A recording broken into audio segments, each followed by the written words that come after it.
আপনি যে মানুষটাকে ঘৃণা করছেন, যাকে আর ছেড়ে যাওয়ার কথা ভাবছেন, তার হাতটা ছাড়ার আগে মাত্র ৫০ সেকেন্ড সময় নিন।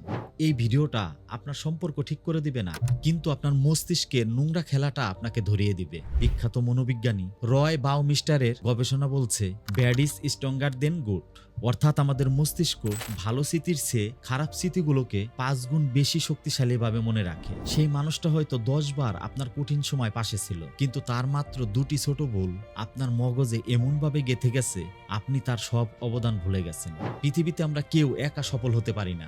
যখন আপনি সত্যিকারের ভেঙে পড়েছিলেন, তখন কে আপনার পাশে ছিল? নিশ্চয়ই আপনার বাবা মা, ভাই বোন, বা সেই প্রিয় মানুষটা। সেই ১০টি ভালো মুহূর্ত কি আজ সত্যি মূল্যহীন হয়ে গেছে? আমি জানি তার সব অবদান আজ আপনার কাছে পাঞ্ছে লাগছে। জন গটম্যান ৪০ বছর গবেষণা করে এই কথাই বলেছেন, একটি সুস্থ সম্পর্কে প্রতি একটি খারাপ মুহূর্তের বিপরীতে অন্তত ৫টি ভালো মুহূর্ত থাকে। আপনার সম্পর্কও তা ছিল, কিন্তু আপনার ইগো তা আপনাকে মনে করতে দিচ্ছে না। শুধু একটা কথাই মনে রাখবেন, একটি সম্পর্ক গড়তে অনেক সময় লাগে, কিন্তু সেটা আপনি ভাঙতে চাইলে একটি রাগের মুহূর্তেই যথেষ্ট। সব শেষ করার আগে কষ্ট করে হলেও আরেকবার ভাবুন, কারণ দুনিয়াতে সবকিছু টাকা দিয়ে কেনা যায় না।